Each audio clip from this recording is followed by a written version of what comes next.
إن الحمد لله نحمده ونستعينه ونستغفره ونعوذ بالله من شرور أنفسنا ومن سيئات أعمالنا من يهده الله فلا مضل له ومن يضلله فلا هادي له وأشهد أن لا إله إلا الله وحده لا شريك له وأشهد أن محمدا عبده ورسوله أما بعد فإن خير الحديث كتاب الله وخير الهدي هدي محمد صلى الله عليه وسلم وشر الأمور محدثاتها وكل محدثة بدعة وكل بدعة ضلالة وكل ضلالة في النار.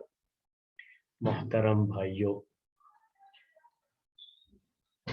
اسلامی تاریخ سے متعلق یہ درس جو آپ کی خدمت میں پیش ہو رہا ہے اور عثمان رضی اللہ تعالی عنہ کے دور خلافت کے بارے میں بات آپ کے سامنے چل رہی تھی. بات یہاں تک پہنچی تھی کہ عثمان رضی اللہ تعالی عنہ کے دور خلافت میں بالکل آخری زمانے میں بلوائیوں نے، فتنہ پیدا کرنے والوں نے کس طریقے سے فتنہ پیدا کرنے کی کوشش کی، اور عبداللہ بن سبا یہودی جو اصلاً یہودی تھا، اسلام قبول کیا تھا بظاہر، اس نے کس طریقے سے اس امت کے اندر فساد اور انتشار پیدا کرنے کی کوششیں کی ہے، وہ ساری باتیں جو ہے آپ کے سامنے تفصیل سے پہلے ذکر کی گئی ہے. بات یہاں تک پہنچ گئی تھی کہ اندر اندر باقاعدہ ایک ایسی جماعت تیار ہو گئی تھی جو جماعت خلیفہ وقت کے خلاف جو جماعت کام کر رہی تھی اور ان کے خلاف اور ان کے گورنروں کے خلاف لوگوں کو اکسایا جا رہا تھا. یہ ساری جو ہے چیزیں میرے بھائیوں جو ہے پہلے ہوئی تھی، اور یہ ساری چیزیں جو ہے ہم نے آپ کے سامنے پیش کی. اب اس کا جو بالکل آخری اب جو ہے یہ ہے کہ کیسے یہ لوگ کامیاب ہوئے اور کس طریقے سے عثمان رضی اللہ تعالی عنہ کو قتل کرنے کی جو سازش تھی وہ کیسے جو ہے انہوں نے جو ہے اسے کامیابی جو ہے اس کو کامیاب ہوئے اس کے اندر. یہ بالکل جو ہے اب آخری باتیں اس کی ہے، آپ کے سامنے جو ہے اسے پیش کرنا چاہیں گے. ہم نے آپ کے سامنے یہ باتیں ذکر کی کہ کس طریقے سے مصر میں، کوفے میں، بصرے میں، یہ سارے جو ہے یہ 3 مشہور شہر تھے جہاں مختلف جماعتیں جو ہے تیار ہو چکی تھیں، اور یہ ساری کی ساری جماعتیں اس میں ایسے لوگوں کو شامل کیا جاتا تھا کوشش کر کے جو لوگ کہیں نہ کسی معاملے میں سزا پائے ہوئے ہوتے تھے. خلیفہ وقت سے یا خلیفہ کے جو گورنر تھے مختلف علاقوں کے، ان گورنروں کے ہاتھوں یا خلیفہ کے ہاتھوں کوئی سزا پائے ہوئے ہیں، یعنی اس طرح کے مجرم لوگ جن کا کچھ مجرمانہ ریکارڈ ہوتا تھا، ایسے لوگوں کو چن چن کر کے یہ عبداللہ بن سبا یہودی حکومت کے خلاف کرتا تھا. اور یہ بہت بڑی سازش تھی، اور یہ کیوں جو ہے اس طرح کی چیزیں تھی وہ آپ سمجھ سکتے ہیں کہ جب کسی کو سزا دی جاتی ہے تو یہ ایک سائیکالوجی ہے انسان کی کہ سزا دینے والے کو وہ اچھا نہیں سمجھتا ہے، پھر اس کے خلاف کچھ جو ہے اس کے دل کے اندر جذبات امڑتے ہیں. جب آدمی اچھا نہیں ہوتا ہے تب جو اچھے لوگ ہوتے ہیں تو وہ تو کہتے ہیں کہ بھائی غلطی میری تھی اس لیے مجھے یہ سزا دی گئی. تو ان کا مسئلہ نہیں ہوتا ہے، زیادہ مسئلہ ان کا ہوتا ہے جو اچھے نہیں ہوتے ہیں، تو ان کی طرف سے یہ چیزیں ہوتی ہیں. اور ایسے جو ہے لوگوں کو چن چن کر کے عبداللہ بن سبا یہودی نے اپنی پارٹی میں جمع کر لیا تھا، اور سازشیں جو ہے اندر اندر میٹنگیں ہوتی تھیں، ساری چیزیں طے پاتی تھیں. اس کی کچھ تفصیلات آپ کے سامنے آ چکی ہیں. اب یہ آخر میں کیا ہوا کہ شوال کے مہینے میں، اور یہ ہجرت کا جو ہے 35واں سال تھا، 35 ہجرت کا جو ہے 35واں سال، 35 جو ہے ایئر ہجرت کے بعد شوال کا مہینہ تھا. اب باقاعدہ انہوں نے طے کر لیا آپس میں کہ اب ہم کو آخری اسٹینڈ لینا ہے، لاسٹ اسٹینڈ، یعنی اب کچھ نہ کچھ کرنا ہے. अब तक तो जो है सिर्फ ये लोग शोर शराबा करते थे और जो है मुख्तलिफ जो है जगहों पर इनको पहचान करके इनको पकड़ लिया जाता था, इनके खिलाफ कार्रवाइयां भी हुई, सारी चीजें हुई। लेकिन अब ये था कि अब हमको अब आर या पार की लड़ाई लड़नी है, बिल्कुल अब लास्ट स्टैंड। अब हमें कुछ ना कुछ करना है और खलीफा वक्त को हटाना है या उन्हें खत्म करना। जब ये तय कर लिया तो शव्वाल का महीना, अब लोग जो है हज के लिए जाना शुरू हो जाते हैं। तो मदीने से भी काफी लोग उस वक्त हज करने जाते थे। तो ये सब चीजें आप इससे अंदाजा लगा सकते हैं कि कितना जो है ये प्लान, किस तरह का ये प्लान तैयार किया होगा और उसके पीछे कितनी रातें और कितने दिन लगाए होंगे कि ऐसे महीने का इंतखाब किया जाए, ऐसे वक्त का इंतखाब किया जाए जिस वक्त लोग कहाँ जाते हैं, मक्का चले जाते हैं। और जब हम मदीना जाकर के खलीफे वक्त के खिलाफ कुछ कार्रवाई करना चाहें तो मदीने के अक्सर अच्छे लोग कहाँ जा चुके होंगे, हज के लिए मक्का जा चुके होंगे। तो हमें ज्यादा कोई परेशानी का सामना नहीं करना पड़ेगा। तो इन तीनों शहरों से पहले तो ये बलवाई 1,000 की तादाद में जिनके अपने अमीर भी थे और उनको भी मुख्तलिफ टोलियों में बांट रखे थे और हर टोली का अपना एक लीडर होता था, वो लोग जो है आपस में तारीख तय करके ये लोग मदीने की तरफ रवाना।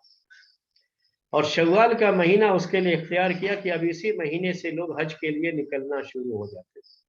तो लोगों को भी ज्यादा शुबहा ना हो कि ये लोग इतनी बड़ी तादाद में जा कहाँ रहे हैं, क्योंकि हाजी लोग निकल ही रहे हैं, तो इस तरह से ये भी निकल गए।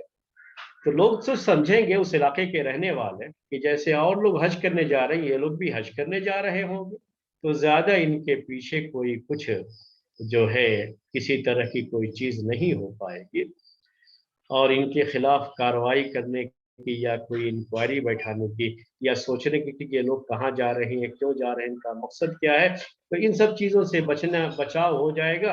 इसी महीने का उन्होंने इंतखाब किया। ये लोग इस तरीके से मदीना आकर के पहुंचे और मदीने में आकर के खलीफा वक्त के खिलाफ और उनके जो गवर्नर्स थे उनके खिलाफ लोगों के जहन में जहर भरना शुरू कर दिया।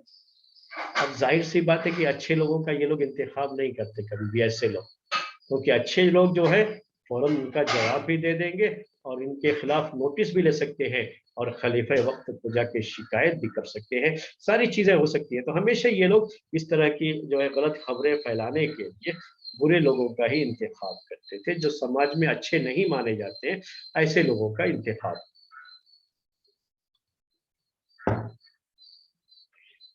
मदीना पहुंच करके एक अजीब तरह का माहौल बना दिया मदीने में कि लोग खलीफे के खिलाफ सोचे, बाकायदा खलीफा के खिलाफ एक चार्ज शीट कह लीजिए कि इन्होंने बना लिया। आज की ज़बान में कहना चाहूँ मैं तो चार्ज शीट, और उनके ऊपर एतराज़ात कि इनके ये काम गलत है, इन्होंने ये गलतियां की हैं, इसीलिए इनको या तो ये खिलाफत छोड़ करके हटे, खिलाफत की गद्दी से नीचे उतरे, या हम इनको खुद उतार देंगे, अगर जबरदस्ती करेंगे तो इनको जान से हाथ धोना पड़ेगा। तो ये इस तरह का जो है माहौल वहां क्रिएट किया गया। बाकायदा चार्जशीट जो है क्या क्या एतराज़ात है वो तो हदीस की बाज़ किताबों में भी उसका जिक्र किया गया है।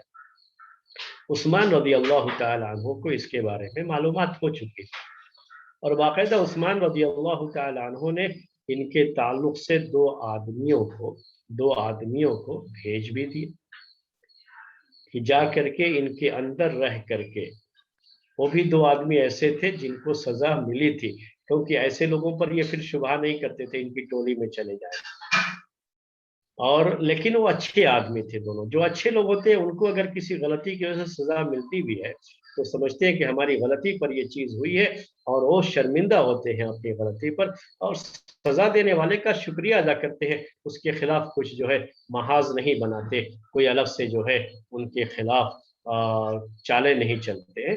ये अच्छे लोगों की पहचान होती है।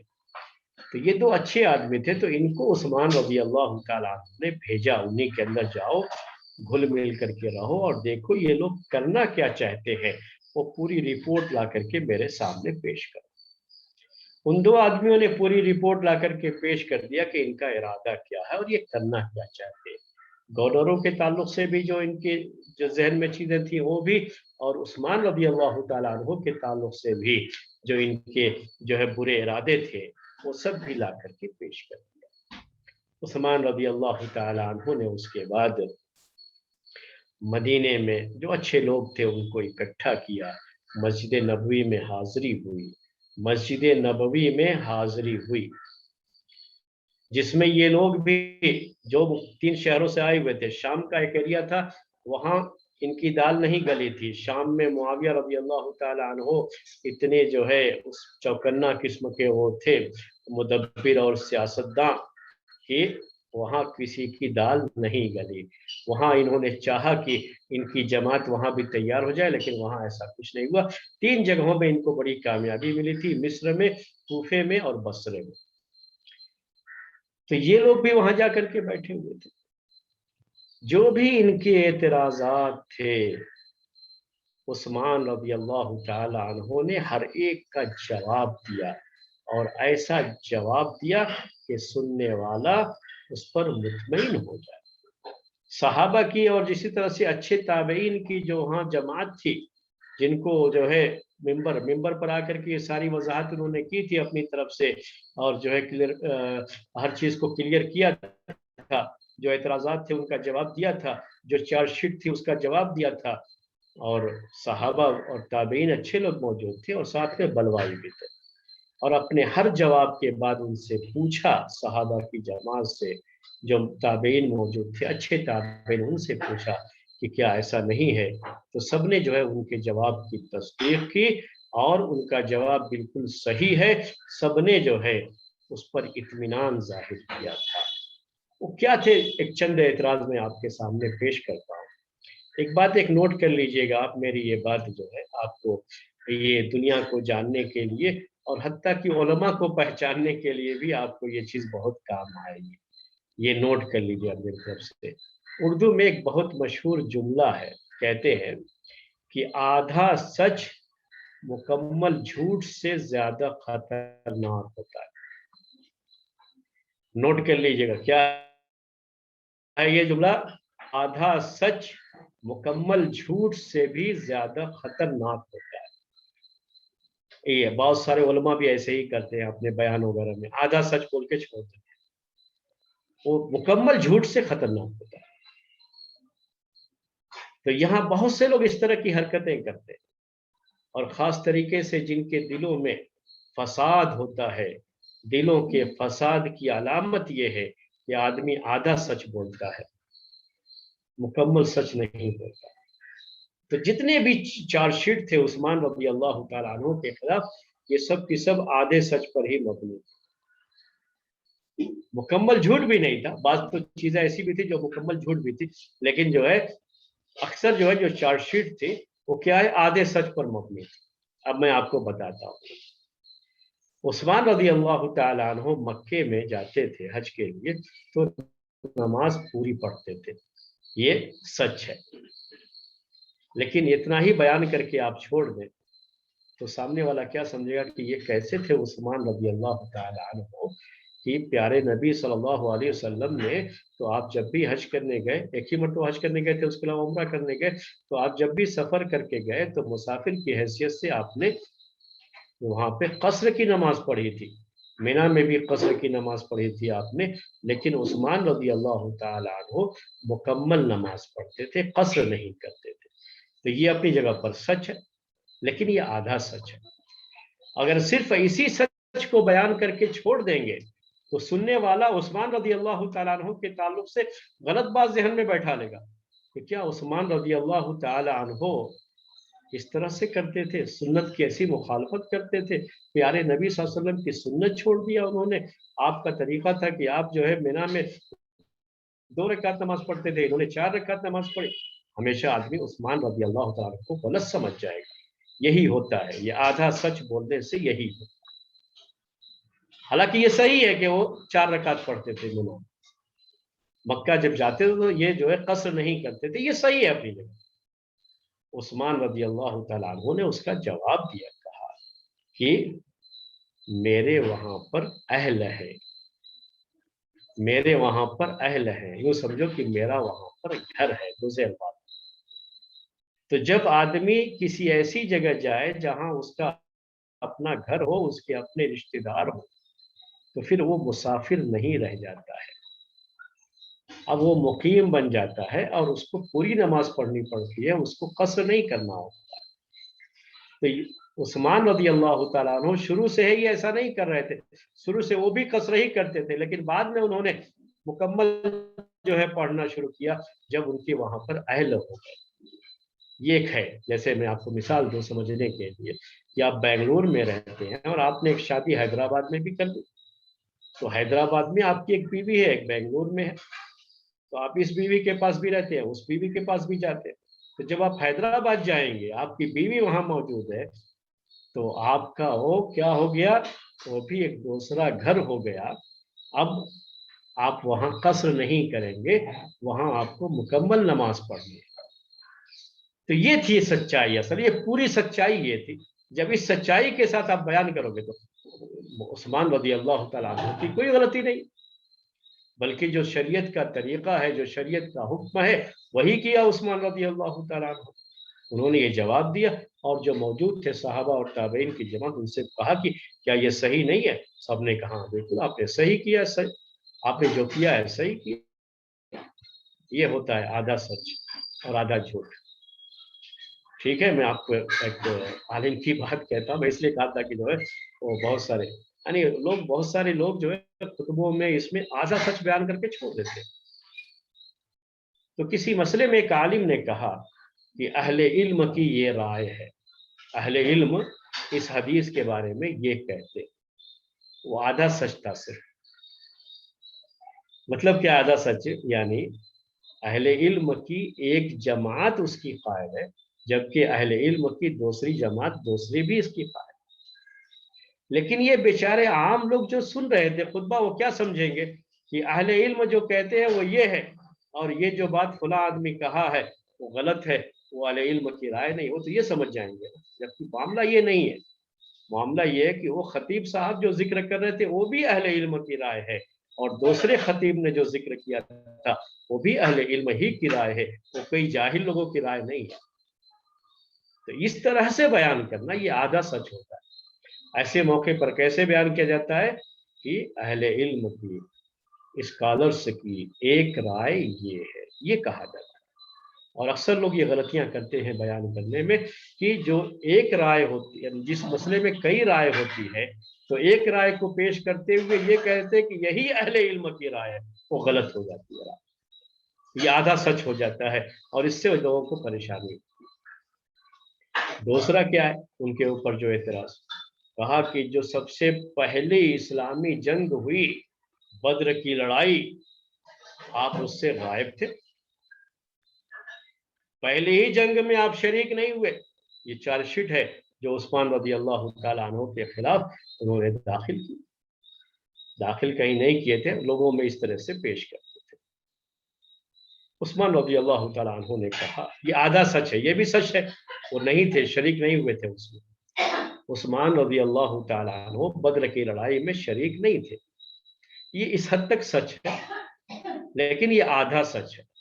अब पूरा सच क्या है इसमें, कि उनकी बीवी बीमार थी, और प्यारे नबी सल्लल्लाहु अलैहि वसल्लम की बेटी बीमार होने की वजह से खुद अल्लाह के रसूल सल्लल्लाहु अलैहि वसल्लम ने कहा था इनसे कि आप यहीं पे रह करके अपनी बीवी की देखभाल कीजिए, और उनको रोकने वाले, बद्र में जाने से रोकने वाले कौन थे? खुद प्यारे नबी सल्लल्लाहु अलैहि वसल्लम थे। और ये कहा था कि आपको बद्र में शरीक लोगों का जो अज्र है, वो अज्र आपको यही मिलेगा, आप घर में रह करके अपनी बीवी की तीमारदारी। इसीलिए बद्र की लड़ाई में जो माले गनीमत मिला, उसमें इनका भी हिस्सा लगा था। शरीक नहीं हुए थे, लेकिन शरीक होने वालों की फेरिस्त में इनको शामिल किया गया। ये पूरी सच्चाई। जब ये पूरी सच्चाई आएगी तो उस्मान रज़ी अल्लाह तआला अन्हु की फजीलत साबित हो रही है, इससे तो उनकी फजीलत साबित हो रही है, पूरी सच्चाई सामने आ गई कि प्यारे नबी सल्लल्लाहु अलैहि वसल्लम के हुक्म से उन्होंने ये काम किया था।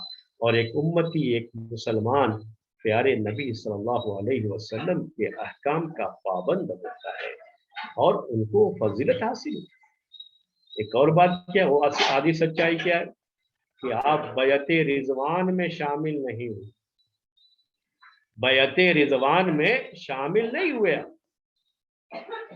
ये भी आधा सच था। आधा सच क्या है?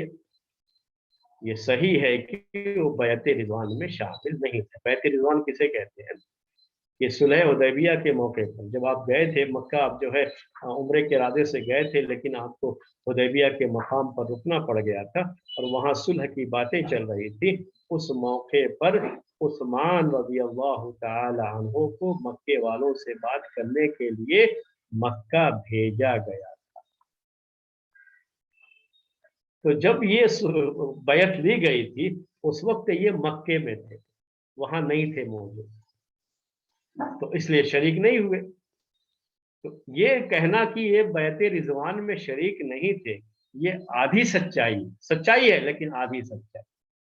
इस हद तक आप कहें तो गोया कि उनकी फजीलत ही साबित नहीं होती, क्योंकि बैत रिजवान में जो लोग शरीक थे उनका खास तरीके से जिक्र है, उनकी फजीलत का जिक्र है और उनकी बड़ी अहमियत है, ये अपनी जगह पर मुसल्लम है। तो ये फजीलत गोया कि उनसे जो है दूर हो जाती है। लेकिन पूरी सच्चाई क्या है कि ये बैत रिजवान हुई क्यों थी,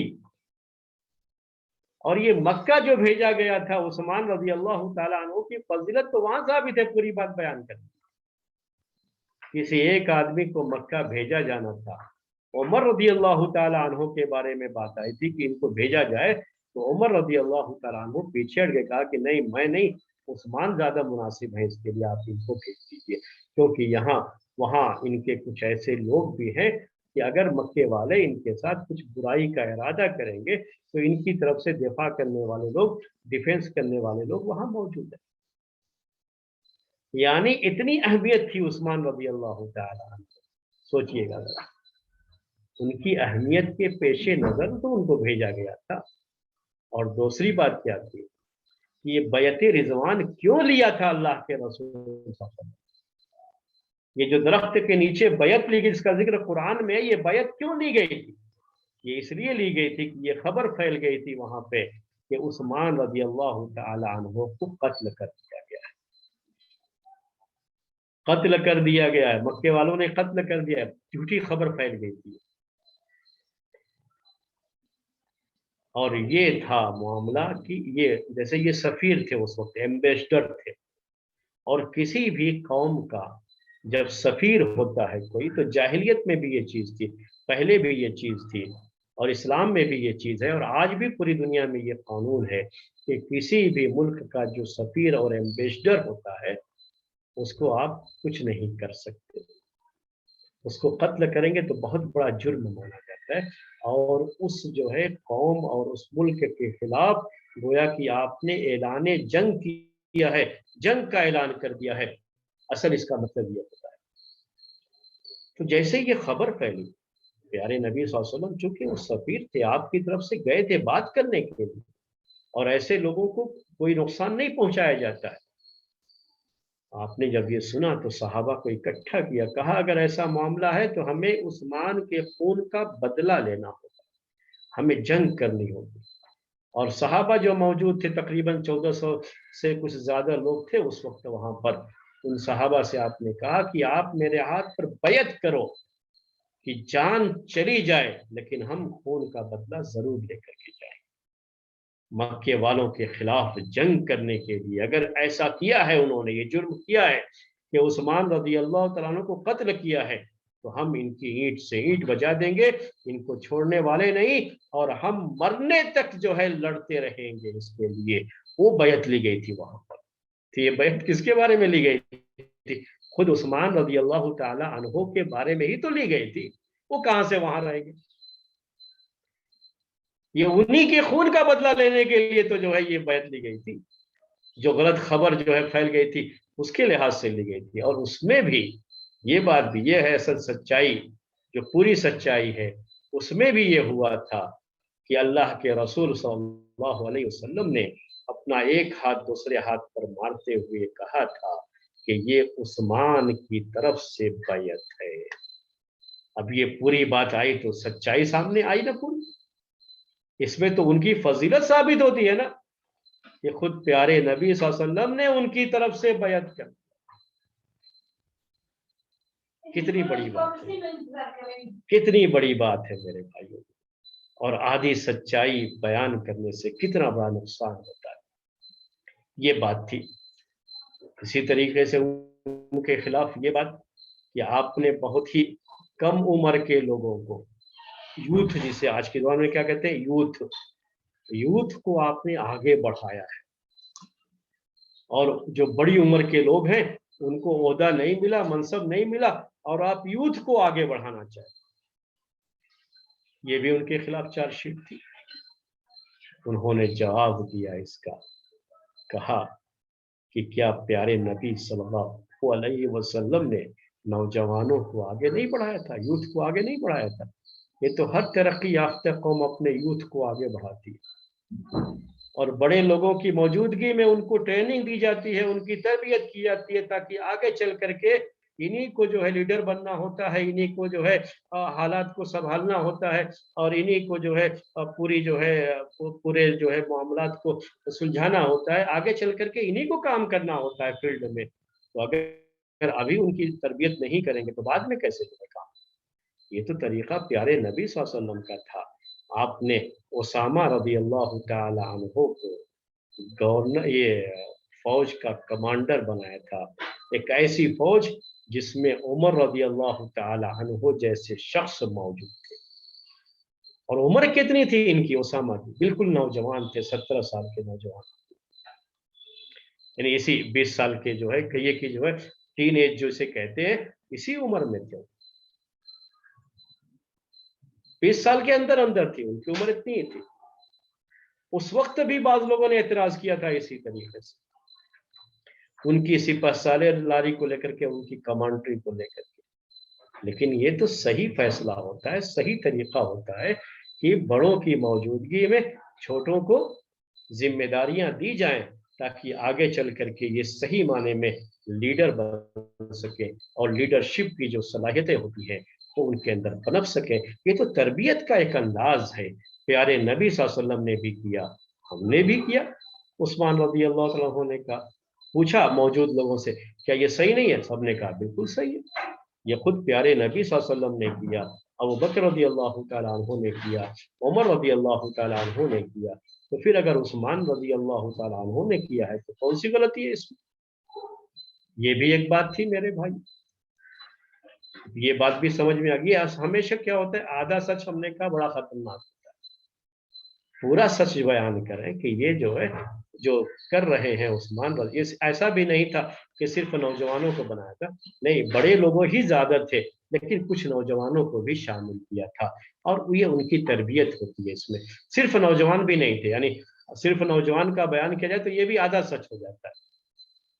सही जो तरीका था उसी के मुताबिक उन्होंने अमल किया। अक्सर जो गवर्नर वगैरह थे उनके पास लोगों को जो जिम्मेदारियां थी वो तो पहले से चली आ रही थी, और उमर रज़ी अल्लाह तआला अन्हु के दौरे खिलाफत से ही चली आ रही थी। एक और बात उनके बारे में इस चार्जशीट में कि जो हेमा कहते थे, उसको चरागाह कहते हैं उर्दू में हम, ये जो बैतुल माल पे जो ऊंट वगैरह आते थे और जो जिहाद वगैरह के लिए घोड़े वगैरह इस्तेमाल होते थे, तो ये सब जो है क्या होता है, उस जमाने के लिहाज से कह लीजिए कि ये वेपन कहलाएंगे, उस जमाने के ये हथियार को समझिए। तो ये बाकायदा जो है बैतुल माल में, यानी इस्लामी हुकूमत में इस तरह की चीजें होती थी। और जब चूंकि ये जानवर हैं तो उनके खाने पीने का इंतजाम भी होना चाहिए, तो बाकायदा हुकूमत की तरफ से कुछ जगहें खास कर दी जाती थी, जिसको अरबी में हेमा कहा जाता था, कि इन जगहों पर सिर्फ बैतुल माल के जो ऊंट और घोड़े हैं वही आकर के चरेंगे, आम लोगों के ऊंट और घोड़े वहां नहीं चरेंगे। इसको हेमा कहते हैं। तो इन्होंने क्या चार्जशीट बनाया, کہ یہ جو تھا بیت المال کے لیے جو بھی چیزیں جو ہے جو حما تھا بیت المال کے لیے، جو جگہیں خاص کی گئی تھی بیت المال کے جانوروں کے لیے، اس کو آپ نے اپنے لیے استعمال کیا۔ یہ بھی ایک چارج شیٹ جو تھی، یہ بھی آدھی سچائی تھی۔ اصل میں یہ وہ اونٹ تھے، وہ جو ہے جانور تھے جن کو خود عثمان رضی اللہ تعالی عنہ نے اپنے لیے استعمال نہیں کیا تھا، بلکہ ان کو انہوں نے اللہ کے راستے میں ہی دے دیا تھا۔ ان کے تھے ضرور، لیکن انہوں نے کیا کیا؟ اللہ کے راستے میں دے دیا۔ اس کا جواب دیتے ہوئے کہا انہوں نے کہ آپ کیا میرے بارے میں ایسی بات کرتے ہو؟ جبکہ میرا اپنا حال یہ تھا کہ جب میں تھا یہاں مدینے میں آیا تھا، پہلے بھی اسلام قبول کیا تھا، تب سے لے کر کے مدینے میں عمر رضی اللہ تعالیٰ عنہ کے دور خلافت تک بھی مدینے میں سب سے زیادہ اونٹ، سب سے زیادہ جانور میرے پاس تھے۔ وہ وہاں کے بڑے مالداروں میں سے تھے، عثمان مکے سے بھی ان کا یہی حال تھا، اور ہر موقع پر انہوں نے اسلام کو جب بھی پیسوں کی دولت کی ضرورت پڑی انہوں نے بھرپور مدد کی تھی۔ وہ تو آپ سب جانتے ہیں، یہ سچائی ہے۔ اور جس چیز کو بھی پیارے نبی صلی اللہ علیہ وسلم نے اشارہ کر کے کہا کہ اگر کوئی اس کو خرید کر کے مسلمانوں کے لیے وقف کر دے، تو عثمان رضی اللہ تعالیٰ عنہ آگے بڑھ کر کے خرید کر کے انہوں نے اسے اللہ کے راستے میں وقف کر دیا تھا۔ ان سب کو انہوں نے گنایا اس موقع پر۔ جب ایسا موقع آتا ہے تو ذکر کرنا پڑتا ہے۔ کہا کہ بتایا کہ میرے پاس کتنے اونٹ تھے اور کتنی جو ہے گھوڑے تھے، کتنا مال تھا۔ کہا کہ اور آج یہ حال ہے، اب میری خلافت کے آخری وقت میں آج یہ حال ہے کہ میرے پاس صرف 2 اونٹ بس، اور یہ 2 اونٹ بھی میں نے حج کے لیے چھوڑ رکھا ہے، ورنہ یہ بھی میں اللہ کے راستے میں دے دوں۔ اب یہ پوری سچائی ہے۔ یہ جو کہہ رہے ہیں کہ آپ نے اپنے اونٹوں کے لیے خاص، انہوں نے سب تو اللہ کے راستے میں دے دیا، اپنے پاس صرف 2 ہی اونٹ رکھے تھے اور کچھ نہیں تھا ان کے پاس۔ یہ شخص جس نے اللہ کے لیے سب کچھ کیا، اپنا سب کچھ لٹا دیا، اس کے بارے میں ایسی کوئی بات کہے؟ انہوں نے پوری سچائی بتائی اور بتایا اس موقع پر کہ آج تک میں نے بیت المال کا ایک پیسہ بھی نہیں لیا ہے، کوئی ایک چیز بھی نہیں لی ہے، بلکہ جب بھی ضرورت پڑی ہے جس موقع پر بھی، تو میں اپنے ذاتی مال سے اس کو اپنے ذاتی پیسے سے وہ چیز کرتا ہوں۔ میں خود اپنا پیسہ خرچ کر دیتا ہوں لوگوں کے لیے، لیکن کبھی میں نے حکومت کا ایک پیسہ بھی نہیں دیا۔ اور یہ سچائی، پوری سچائی تھی۔ کبھی کسی کی مدد کیا ہے کہا اپنے رشتہ داروں میں سے، کیونکہ ایک جو ہے چارج شیٹ میں ایک بات یہ بھی تھی کہ آپ اپنے رشتہ داروں کو بہت دیتے ہیں، تو اس کو بھی انہوں نے کہا کہ میں اگر اپنے رشتہ داروں کی مدد کی ہے میں نے، تو اپنے ذاتی پیسے سے مدد کی ہے، بیت المال کے ایک پیسہ بھی میں نے اس میں استعمال نہیں کیا۔ انہوں نے کہا یہ بھی کہ یہ میں اپنے رشتہ داروں کی مدد پہلے بھی کرتا تھا، اللہ کے رسول صلی اللہ علیہ وسلم کے زمانے میں بھی، ابوبکر رضی اللہ تعالیٰ عنہ کے زمانے میں بھی، عمر رضی اللہ تعالیٰ عنہ کے زمانے میں بھی، جب میں خلیفہ بن گیا تب بھی میں نے اپنے رشتہ داروں کی مدد کرنا چھوڑا نہیں میں نے، لیکن یہ مدد میں نے بیت المال سے یا قوم کے پیسے سے نہیں کی ہے، بلکہ اپنے ذاتی پیسے سے کی۔ میرے پاس جو دولت تھی اس دولت سے میں نے یہ مدد کی ہے، میں نے اس میں امت کا ایک پیسہ بھی استعمال نہیں کیا۔ سوچئے گا میرے بھائیوں، پوچھا سب سے، کہا کہ کیا ایسا نہیں ہے؟ جو صحابہ تابعین وہاں موجود تھے اچھے لوگ، سب نے کہا کہ ہاں بالکل آپ کا جو معاملہ اس میں بالکل دودھ کا دودھ اور پانی کا پانی، بالکل جو ہے 2-2-4 کی طرح بالکل صاف معاملہ ہے، یہ اس میں تو کہیں کوئی شبہے کی گنجائش ہی نہیں۔ تو یہ سب چیزیں لا کر کے ان کے سامنے پیش کرتے، ان کے اوپر جو ہے اقربا پروری کا، یعنی اپنے رشتہ داروں کو پالنے کا یہ الزام بہت لگا۔ گورنر بنانے میں بھی मुख्तलिफ जगहों पर ओहदा देने में भी बहुत उनके ऊपर इल्ज़ाम लगाया गया। उन्होंने साफ साफ कहा कि पहले भी जी ये सब में बनु उमैया का जो खानदान है उसी में से उस्मान रज़ी अल्लाह तआला अन्हु भी थे। तो कहा कि वो तो उमर रज़ी अल्लाह तआला अन्हु के दौर से जो लोग आ रहे थे खलीफा जो गवर्नर वही लोग बाकी हैं उसमें। मैंने अलग से लोगों के लिए कुछ नहीं किया है। जैसे और लोगों को मिला है वैसे ही जो है मेरे घर वालों को मैंने मेरे जो है खानदान के लोगों को भी चीजें हुई हैं। और अगर मैं सिर्फ इस वजह से कि वो मेरे खानदान के हैं और वो वाकई बासलाहियत है उनको गवर्नर बनाया जाना चाहिए और मैं ना बनाऊं तो ये भी तो जुल्म होगा। जिस तरह से कोई आदमी सलाहियत वाला नहीं है और उसको जो है गवर्नर बना दिया जाए, जिस तरह से ये जुल्म है वैसे ये भी तो जुल्म होगा कि अगर कोई बासलाहियत है उसको बनना चाहिए लेकिन सिर्फ इस वजह से कि वो मेरा रिश्तेदार है मैं ना बनाऊं तो ये भी तो उसके साथ जुल्म होगा। हमने तो इंसाफ से काम लिया है। अगर किसी को बनाया है तो उसकी सलाहियत को देख करके बनाया है, रिश्तेदारी को देख करके नहीं बनाया है। मेरे भाइयों उन्होंने एक एक बात जो उनकी तरफ से थी हर बात का तसल्ली बख्श जवाब दिया और सारे सहाबा ताबीन जो वहां मौजूद थे सबने उस बात की तस्दीक भी की कि जो कह रहे हैं उस्मान रज़ी अल्लाह तआला को वो बिल्कुल सही कह रहे हैं। और इनके खिलाफ जो ये बातें उठाई गई हैं जो आधे सच पर मबनी है वो सब की सब गलत है और उस्मान रज़ी अल्लाह तआला को इन सब चीजों से बरी। जब पूरी मजलिस में एक बात साबित हो गई तो अब तो उनको कोई हक नहीं पहुंचता था कुछ भी उनके खिलाफ आवाज उठाने का। किसी पर बस नहीं किया उस्मान रज़ी अल्लाह तआला बल्कि अली रज़ी अल्लाह तआला अन्हु को और बाज़ दूसरे सहाबा को इनके पास बाकायदा भेजा नहीं हुआ कि जाओ आप लोग जाकर के उनको समझाओ उनको बताओ हकीकत हाल से आगाह करो उनकी क्या जो है शिकायतें हैं। अगर जो उनकी शिकायतें दूर की जा सकती है तो हम उनकी शिकायतें दूर करेंगे। ऐसा कुछ नहीं है कि जो है हम उनकी बात कुछ नहीं सुनेंगे। बाकायदा जो है लोग गए उनको समझाए सब चीजें हुई। बाज जो है शहरों के गवर्नर की तब्दीली की बात थी। उस्मान रज़ी अल्लाह तआला अन्हु तैयार हो गए उसके लिए। कहा ठीक है हम तब्दील कर देते हैं। कहा जो बात उनकी मानने के लायक होगी हम मानेंगे उसको। ऐसा कुछ नहीं है कि हमारे अंदर कोई अनानियत ऐसी है कि हम उनकी कोई बात सुनना नहीं चाहते, ऐसा भी कुछ नहीं है। और मानी भी बात उन्होंने और कोई सख्ती नहीं की उनके खिलाफ। उनकी तरफ बाकायदा ऐलान कर दिया था उस्मान रज़ी अल्लाह का। उस बाद सहाबा ने इनके साथ सख्ती से निपटने का मशवरा भी दिया लेकिन उस्मान रज़ी अल्लाह तआला उन्होंने साफ साफ कह दिया था कि मैं किसी ऐसे शख्स को जो कलिमा पढ़ चुका है मेरी तरफ से उसको मारने की उसको कत्ल करने की कोई बात नहीं होगी। जब तक वो कलीमा गो है हम अपनी तरफ से ऐसा कुछ नहीं करेंगे।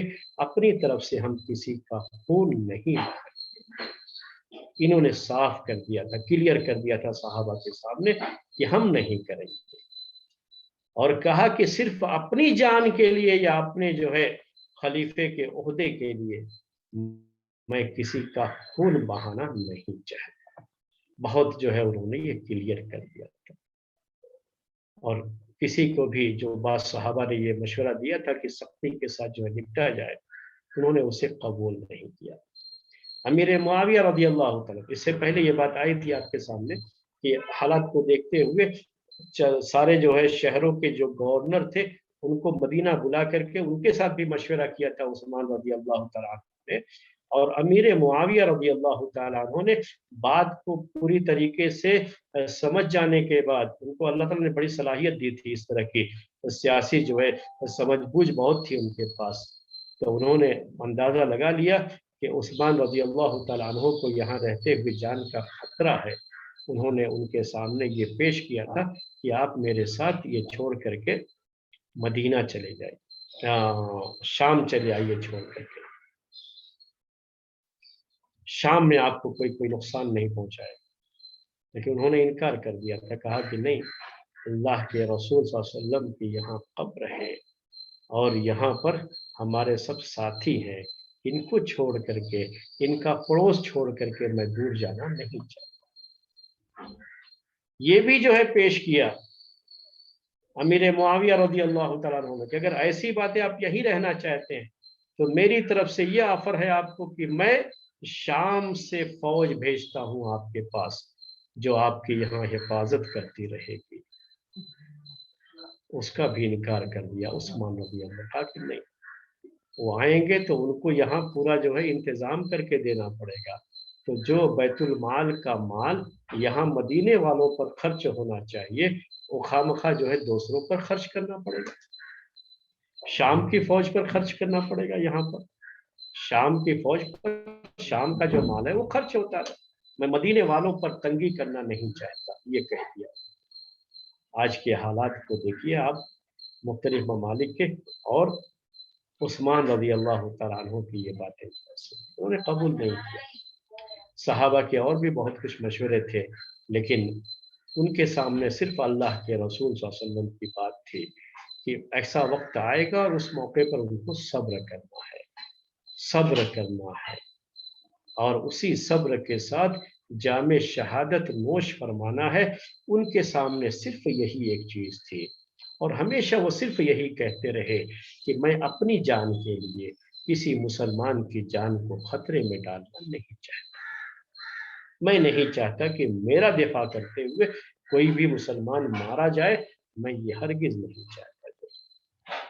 میرا کیا بگاڑ لیں گے لوگ، کیا کر لیں گے، جو بھی ان کو کرنا ہے میرے ساتھ کریں گے، لیکن میں کسی اور کو اس میں نہیں چاہتا کہ کسی اور کی جان جائے۔ بہرحال عثمان رضی اللہ تعالیٰ، میرا کہنے کا مطلب یہ تھا کہ عثمان رضی اللہ تعالیٰ عنہ نے ہر چیز کا جواب بھی دے دیا، پوری چیز کلیئر کر دی، اور باقاعدہ ان کو سمجھانے کے لیے بعض صحابہ کو متعین کر کے ان کے پاس بھیجا، ان کو سمجھائے، وہ لوگ ساری چیزیں ہوئی۔ اور ایک بات اور بتا دوں، وہ بیچ میں رہ گئی، وہ یہ تھی کہ عثمان رضی اللہ تعالی عنہ کے خلاف جب یہ پورا جو ہے ماحول بنا رہے تھے تو بیچ بیچ میں علی رضی اللہ تعالی عنہ کا نام لینا، طلحہ رضی اللہ تعالی عنہ کا نام لینا، زبیر رضی اللہ تعالی عنہ کا نام لینا، یعنی اس طرح کے لوگوں کا جو بڑے بڑے صحابہ تھے ان کا نام لینا کہ یہ لوگ ہمارے ساتھ ہیں، ایسا کچھ ہے، اس طرح سے بھی ماحول بنا رہے تھے لوگوں کا کہ ان صحابہ کے درمیان جو بڑے صحابہ ہیں ان کے درمیان بھی پھوٹ پڑ جائے، ایک دوسرے کے خلاف ہو جائے، اچھا یہ ایسا کر رہے ہیں، اچھا یہ خلیفہ بننا چاہ رہے ہیں، اچھا یہ کرنا چاہ رہے۔ مقصد یہ بھی تھا، لیکن اس میں تو خیر ان کو کامیابی نہیں ہوئی تھی۔ سب کچھ سمجھا دینے کے بعد، ہو جانے کے بعد کیا کیا، انہوں نے واپسی کا ارادہ کر لیا کہ ٹھیک ہے ہم اپنے اپنے شہروں کو واپس چلے جاتے ہیں، لیکن واپس ہونا بھی ایک ڈھونگ تھا، جو دکھاوا تھا، راستے سے پھر کیسے ان کی واپسی ہوتی ہے، اور آ کر کے کس طریقے سے عثمان رضی اللہ تعالی عنہ کے گھر کا گھیراؤ ایسے وقت میں، جبکہ بالکل حج کا وقت قریب ہو چکا تھا اور صحابہ کی بڑی تعداد، اچھے لوگوں کی بڑی تعداد مدینے سے مکے جا چکی تھی، اور مدینہ بہت خالی خالی سا اس موقع پر، تو کس طریقے سے دوبارہ آ کر کے یہ مدینے میں عثمان رضی اللہ تعالی عنہ کے گھر کا گھیراؤ کرتے ہیں، وہ ساری چیزیں ہوتی ہیں۔ تو یہ سب جاننے کے لیے آپ کو ایک ہفتے کا انتظار کرنا پڑے گا، اور انشاءاللہ آئندہ اتوار کو یہ باتیں آپ کے سامنے پیش کی جائیں گی۔ آج کا درس ہم یہیں پر ختم کرتے ہیں۔